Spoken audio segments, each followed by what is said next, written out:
नमस्कार। As you already know कि 2 दिन पहले ही बीपीएससी ने अपना 71st प्रीलिम्स का रिज़ल्ट घोषित किया था। तो उन सफल लिस्ट में मैं भी शामिल हूँ और इस प्रकार से मेरा 3 प्रीलिम्स निकला है, including the 70th BPSC and the result of mains is pending. तो बेसिकली जो मेरा अनुभव रहा है प्रीलिम्स निकालने का बैक टू बैक, तो आखिरकार उसको मैं सोचा कि मैं भी शेयर कर दूं, ताकि जो भी एस्पिरेंट्स 72nd बीपीएससी या फिर आगे तैयारी करना चाहते हैं, तो जो मैंने गलतियां करी थी शुरुआत में जिसके कारण मेरा भी प्रीलिम्स नहीं निकल रहा था, तो वो गलतियों से आप बचें और राइट स्ट्रेटजी अपनाकर आप एग्ज़ाम को क्लियर करें। देखिए, जो भी सीरियस कैंडिडेट होते हैं इंक्लूडिंग यू, तो आप सभी कहीं ना कहीं 10 घंटे 12 घंटे तो ज़रूर एग्ज़ाम के प्रिपरेशन में देते ही होंगे। तो अगर आप इतना समय देते हैं और फिर भी आपका अगर प्रीलिम्स नहीं निकलता है, तो इसका मतलब आपकी मेहनत की गलती नहीं है। इसका मतलब ये हुआ कि आपने स्ट्रेटजी या फिर यूँ कहें कि सक्सेस होने का जो रास्ता होता है उसी को गलत चुना है। Most of the serious aspirant जिनमें क्षमता होती है, जो अच्छा खासा समय इन्वेस्ट करते हैं, वो इन्हीं गलत रणनीति के कारण अटक जाते हैं। चाहे वो सोर्सेज की बात हो या फिर रिवीजन करने का तरीका, आपको कहीं ना कहीं कुछ भी अगर मदद मिल सके तो it will be best for me.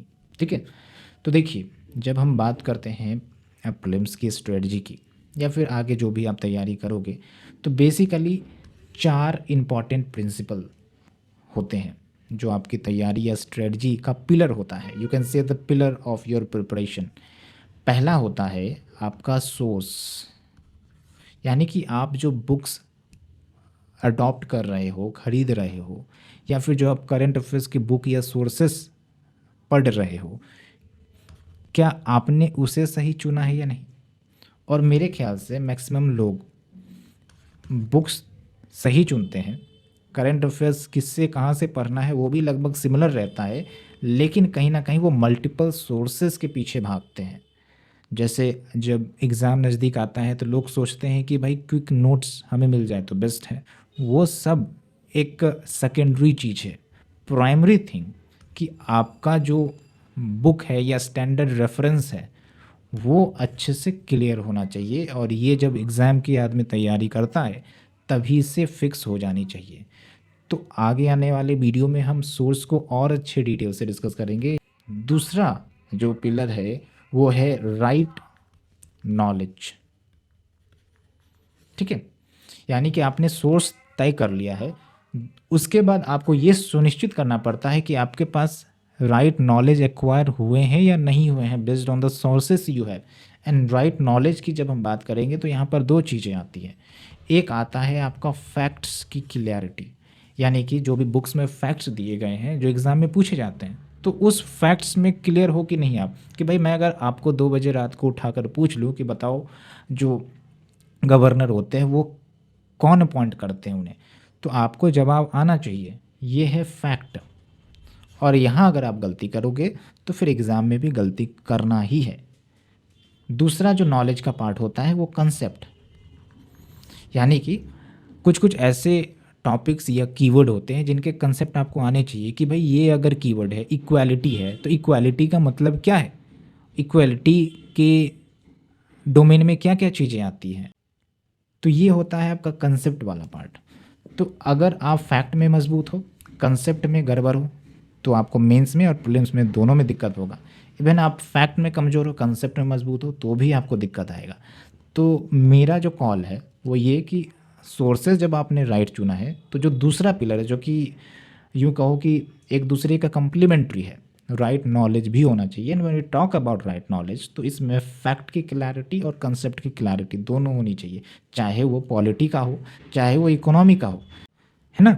और आप जितने भी पेपर उठाकर देखोगे बीपीएससी के या यूपीएससी के, वो इन्हीं सब खेल के अराउंड घूमती है। ये चीज़ क्लियर हुआ। अब आप बताओ कि आप कहाँ पर गलती करते हो। मेरे ख्याल से जो आपकी बेसिक प्रॉब्लम होती होगी वो राइट नॉलेज पर होती होगी। इसमें से दोनों में से एक ना एक डोमेन आपका ज़रूर कमज़ोर रहता होगा, जिसके कारण एग्ज़ाम में आप रिप्रोड्यूस नहीं कर पाते हो। चलो, ये दूसरा पॉइंट हो गया। अब चलते हैं जो तीसरा कोर प्रिंसिपल है जहाँ पर आप गलती कर सकते हो या करते हो, वो आप देखो। जो तीसरा पिलर है वो है आपका रिवीजन। रिवीजन, ठीक है। तो आप में से कितने हैं जिनकी ब्रेन इतनी ज़्यादा तेज़ है कि भाई मैं एक बार आपको कोई फैक्ट बोलूँ और आपको याद हो जाए? अगर आप उनमें से हो तो वेल एंड गुड, आप तो तब तुरंत एक ही साल में, एक ही रिवीजन में आराम से प्रॉब्लम्स निकाल लोगे। लेकिन भाई majority of the population including me, एक बार में चीज़ें याद नहीं होती है। मैं तो एलियन हूँ नहीं, और मे बी आप लोग भी तो नहीं हैं। तो एक बार में तो चीज़ें याद नहीं होती है, मल्टीपल रिवीजन करना पड़ता है, क्योंकि इतने सारे बुक्स होते हैं, इतने सारे फैक्ट्स होते हैं, फैक्ट्स का मिसप्लेसमेंट हो जाता है। हिस्ट्री वाला फैक्ट्स उठ के पॉलिटी में घुस जाता है, पॉलिटी वाला इकोनॉमी में चला जाता है, तो ऐसे करके मिसप्लेस हो जाता है। और ये प्रॉब्लम जब एग्ज़ाम नज़दीक आता है तब और ज़्यादा आता है, ठीक है। तो रिवीजन में क्या होता है कि भाई अगर आप 3 बार 4 बार इवन 5-6 बार रिवीजन की भी ज़रूरत पड़ती है किसी टॉपिक का, तो अगर आप रिवीजन स्ट्रॉन्ग नहीं करते हो तो भी आपके लिए दिक्कत है। यानी कि तब आप एग्ज़ाम में बिल्कुल रिप्रोड्यूस नहीं कर पाओगे। और ये जो दिक्कत होती है ना एग्ज़ाम में, जो बोलते हैं कि सिली मिस्टेक हो जाता है, या फिर भाई मैं एग्ज़ाम में ये सोच कर आया और एग्ज़ाम के बाहर जब आप निकलते हो तो पता चलता है कि भाई ये आंसर होना चाहिए, तुरंत रिकॉल आ जाता है। तो वो गलतियाँ इसलिए होती है क्योंकि आपने रिवीजन प्रॉपर नहीं कर रखा होता है। कॉन्शियस रिवीजन जिसको हम कहते हैं, चेतनात्मक रिवीजन। और ये तो ब्लंडर है ना, आप इतना टाइम दिए, आप इतना रिवीजन किए, इतना सोर्सेज पढ़े, फिर भी आपका अगर एग्ज़ाम टाइम में रिप्रोड्यूस नहीं होता है तो ये बेकार है, सब कुछ बेकार है। तो जो तीसरा पिलर है, जो एक इम्पॉर्टेंट आयाम है आपके प्रिपरेशन को, जो बूस्टर प्रोवाइड करता है, जो कहेंगे फ़िल्टर प्रोवाइड करता है, वो है रिवीजन। तो अगर आप सोर्सेज का रिवीजन सही से नहीं करते हैं तब तो दिक्कत होगा, और होता ही है। आप अगर पहले से अटेम्प्ट दिए होंगे तो आप इस चीज़ को रियलाइज कर रहे होंगे, जो मैं पॉइंट्स आपको बता रहा हूँ। चौथा एंड द लास्ट पिलर, इन्हीं सब चीज़ों के इर्द गिर्द आपकी जो कमियां हैं वो घूमेगी, आप देख लेना, काउंट कर लेना, इससे बियॉन्ड जाने की ज़रूरत ही नहीं है। तो जो चौथा पिलर है वो है आपका प्रैक्टिस। प्रैक्टिस में 2 चीज़ें आती हैं, एक तो आता है आपका मॉक टेस्ट और दूसरा आता है PYQ। अब आप सोचोगे कि भाई दोनों में से इम्पॉर्टेंट क्या है? अगर मैं कहूँ तो दोनों में से दोनों इम्पॉर्टेंट है। मॉक टेस्ट जो होना चाहिए स्टैंडर्ड होना चाहिए। ऐसा नहीं कि भाई आप मॉक टेस्ट सॉल्व कर रहे हो, पता चला कि 10 क्वेश्चन ही गलत है, 10 आंसर ही गलत है, कन्फ्यूजन हो जाएगा। तो मॉक टेस्ट बढ़िया होना चाहिए। बढ़िया का मतलब ये है कि भाई उसमें फॉल्ट नहीं होना चाहिए। इवन जो आप फैक्ट रिवाइज करोगे तो उसमें गलती नहीं होनी चाहिए, क्योंकि उसी को आप रेफरेंस मानकर कभी कभी नोट्स बना लेते हो, तो वो चीज़ नहीं होनी चाहिए, है ना। तो मॉक टेस्ट, और ये सब 2 कैटेगरी में हो सकते हैं, एक तो सेक्शनल आप देते होगे, एक फुल लेंथ देते होगे। तो बेसिकली तरीका यही होता है कि जब आप कोई टॉपिक या सब्जेक्ट को कंप्लीट करते हो, खासकर टॉपिक को कंप्लीट करते हो, तो उस टॉपिक का आप MCQ सॉल्व कर लो। मार्केट में बहुत सारे सेक्शन वाइज टेस्ट आते हैं, तो इससे आपका कॉन्फिडेंस बिल्टअप होता है, और जो सोचने की क्षमता है, रिकॉल करने की क्षमता है, वो टेस्ट आपको मजबूत करेगा। तीसरा बेनिफिट ये देता है कि जो आपके सिली मिस्टेक होती है, OMR फिल करने में गलत कर देते हो, जिसके कारण एक एक नंबर से भी कट ऑफ रह जाता है। तो कभी कभी ये गलतियाँ भी आपके सिलेक्शन को गड़बड़ कर देती है, और फिर जब नहीं होता है तो काफ़ी ज़्यादा पेन होता है। And I already face this type of situation during my initial preparation. और इसलिए मैं आपको बता रहा हूँ कि ये सब जो है कहीं ना कहीं लैक ऑफ प्रैक्टिस का एग्जाम्पल है।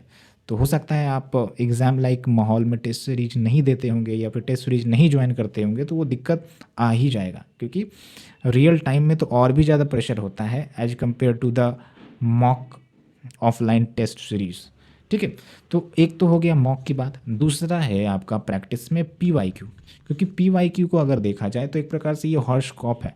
इसके मदद से आप देखते हैं कि जो एग्जामिनर है कौन से टॉपिक पर, कौन से सब्जेक्ट पर ज़्यादा फोकस कर रहा है।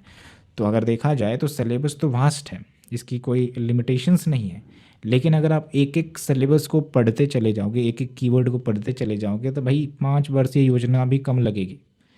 तो इसका मतलब ये हुआ कि PYQ जो हॉरोस्कोप है, जो आपको बताता है कि भाई यहाँ से फोकस करो। जैसे साइंस की बात करें तो पता है आपको कि साइंस में सेल का टॉपिक है, विटामिन्स का टॉपिक है, डिजीज का टॉपिक है, या फिर जो करंट इवेंट्स होते हैं, AI टूल्स होते हैं, उन सब का टॉपिक काफ़ी ज़्यादा BPSC पूछती है। तो कम से कम हमारा फोकस उन दिशाओं में होना चाहिए। हम उन चीज़ों को ज़्यादा से ज़्यादा रिवीजन करें, तभी आपका सही दिशा में सही समय पर तैयारी हो पाएगा और सही जगह पर प्रोड्यूस हो पाएगा। अदरवाइज आपको याद करना है ए फैक्ट, आप याद करके गए बी फैक्ट, तो आपको लगेगा कि भाई 10 घंटा तो मैंने समय दिया था, इतना मेहनत किया, लेकिन आया कुछ भी नहीं, क्योंकि आप गलत चीज़ ही याद करके गए। जो चीज़ याद करनी थी वो नहीं करके गए, और जो चीज़ नहीं याद करके करनी थी वो करके गए, तो दिक्कत तो आ ही जाएगी। तो ये प्रॉब्लम आता है। तो अगर मैं बोलूँ कि PYQ मतलब मॉक से भी अगर ज़्यादा इम्पॉर्टेंट है, वो है PYQ। मॉक तो चलो आपको वो एक हैबिट, एक डिसिप्लिन प्रोवाइड कर देगा और कुछ कुछ जो सिली मिस्टेक्स है उसको सुधार देगा, लेकिन अगर आप PYQ करके नहीं जाते हो तो फिर ये बहुत बड़ा ब्लंडर होगा। It can be like destroying your attempt and waiting for the next attempt to come, कि भाई आ जा, अगले अटेम्प्ट देंगे, इस बार तो भूल ही जाते हैं। तो ये चीज़ नहीं होनी चाहिए। और अगर आप पहले से ही धुरंधर हो तो आपको पता होगा कि PYQ से 10-12 क्वेश्चन हर साल रिपीट होते हैं, चाहे उनके ऑप्शन से हो चाहे उसके मेन क्वेश्चन से हो, तो you can also not ignore that. ठीक है, तो ये थी हमारी बातें। और थोड़ा कंक्लूड करें तो आपका जो पिलर है, एक तो सोर्सेस है और दूसरा है आपका नॉलेज। नॉलेज में भी हमने फैक्ट की बात करी और कंसेप्ट की बात करी, दोनों में कोई कमी नहीं होनी चाहिए। ठीक है, खासकर जो रेफरेंस बुक आप सेलेक्ट करोगे उनके फैक्ट और उनके कंसेप्ट तो क्लियर होने ही चाहिए।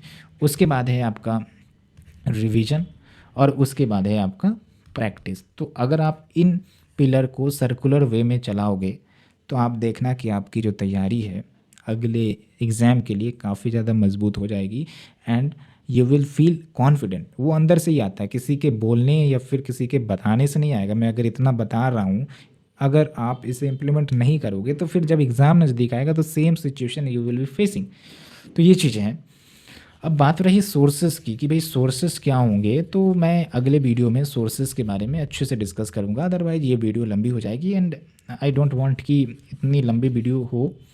तो इस तरीके से आप प्रिपरेशन करिए एंड डेफिनेटली जो भी लोग जिनकी प्रीलिम्स नहीं हो पा रही है, जो अटक जा रहे हैं, वो इस स्ट्रेटजी से प्रीलिम्स निकाल पाएंगे, ये मेरा भरोसा है। और आप फॉलो करिए। आने वाले समय में हम सोर्सेज पर बात करेंगे, एक एक सोर्सेज की, पॉलिटी, हिस्ट्री, साइंस, इन सब के क्या सोर्सेज होते हैं, कैसे पढ़ा जाता है, कितने डेप्थ में पढ़ा जाएगा, ताकि एक क्लैरिटी मिले आपको। क्योंकि दिक्कत सोर्सेस में नहीं है, दिक्कत आपकी क्लैरिटी में। वो नहीं होगी तो आप भटकते रहोगे। अगर आपके कोई दोस्त बोल देगा कि भाई अच्छा इसमें बहुत अच्छा नोट दिया है, अच्छा इसमें बहुत सारे चीज़ें दी हुई हैं, तो आप भटक गए ना, आप अपने सोर्स से डिविएट कर गए। तो वो चीज़ नहीं करनी है। तो we will be carry forward the video in the coming session. तो उम्मीद करते हैं आपको ये जो छोटा सा वीडियो है एज एक्सपीरियंस मान लो आप, तो वो आपको काम आएगी। एंड आप अपने रिस्पॉन्स एंड आप अपने क्वेरी कमेंट सेक्शन में ज़रूर बता सकते हैं। So thank you.